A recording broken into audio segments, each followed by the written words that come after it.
work as hard as you can, but still you fall short. You do everything you can to keep up, but it just doesn't work out. It seems like you're met with failure, obstacles, and setbacks at every turn. Even though you've never worked harder in your life, you still continue to fail. Why? Failure is a part of progress, but too much failure can be very discouraging and indicate that something you're doing is wrong. Awareness of your negative habits that lead to failure can help you to prevent similar issues going forward. Here are some reasons why working too hard is the reason why you fail. Like the video, subscribe to Wise Thinker channel, turn on the notifications so you won't miss the valuable content that helps you with success. Opinion leaders, CEOs, presidents, and influencers inspire their fans to achieve success and thrive for more. But how do they reach their own success? The answer is plain as day.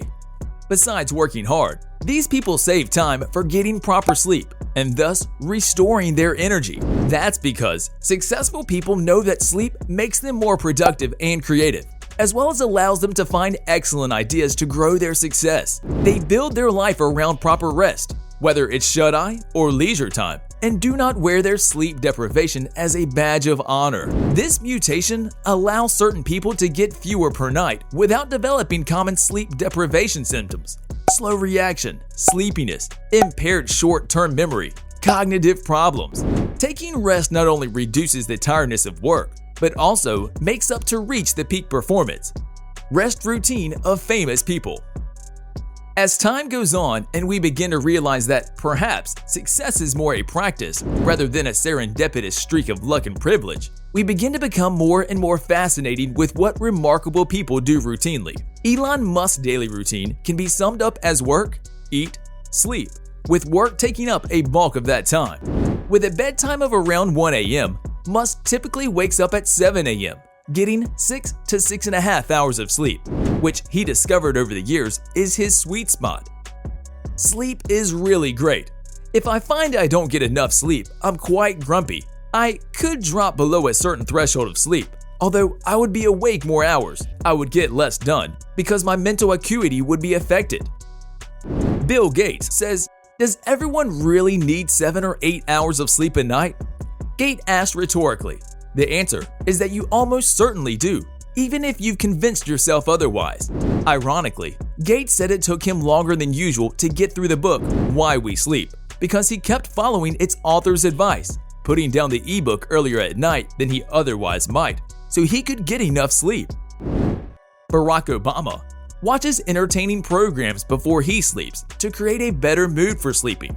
Obama says in his tweet, "Like everyone else, we were stuck inside a lot this year, and with streaming further blurring the lines between theatrical movies and television features, I've expanded the list to include visual storytelling that I've enjoyed this year, regardless of the format." People who are lack of sleep is just being used to it, but not really getting enough sleep, not providing enough energy for the brain to maximize its functions and improve faster.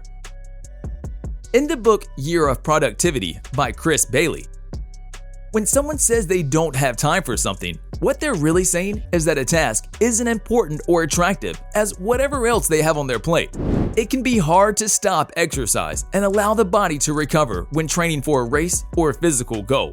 Rest and recovery days are just as important as training days. Rest days should be put in the schedule just like speed and hill days, tempo running days, and long run days.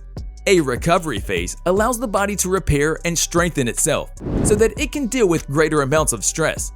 To understand recovery and feel good about yourself while not exercising, I find it is easier to focus on the changes that are occurring physiologically in the body. You might think you are getting more done by working longer, but in fact, every hour you put in over 40 hours a week is making you less productive, both in the short term and long term. Studies have found that the sweet spot for optimum productivity is 40 hours a week.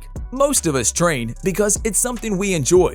We might not say that straight after the 6 hill rep on tough training days, but we wouldn't be doing it if ultimately it wasn't fun, right? If you don't take rest days though, you can strip out the fun, making workout seem like a chore. Everything is composed of energy, and it varies in both quantity and quality. Most importantly, whether you have low or high vibration can influence the way in which you use the law of attraction. Your vibration can even impact how successfully you manifest your goals. High vibration is linked to positivity, love, compassion, and peacefulness. In contrast, low vibration is linked to fear, anxiety, sadness, and depression. The higher your vibration, the more authentic you are, and the more capable you'll be of turning into what you really want, and then manifesting it in the world. There's little doubt that rest and relaxation are important for your body and mind, especially this year when pandemic living has caused prolonged stress. But finding time for that rest and relaxation is sometimes easier said than done, especially when you're juggling multiple family, work, and personal responsibilities that can sometimes feel at odds. Ideas for how to give yourself breather. Start your day with a sensory exercise. Catch the sunrise. Make yourself a cup of tea. Do a few sets of jumping jacks. Switch up your environment. Think about your wins. Listen to a feel-good song. Practice chair yoga. Thanks for watching, guys. If you enjoyed this video, smash that like button, subscribe to the channel, and turn on post notifications to see more of our future videos. With that said, keep enjoying our videos, and I'll see you in the next video.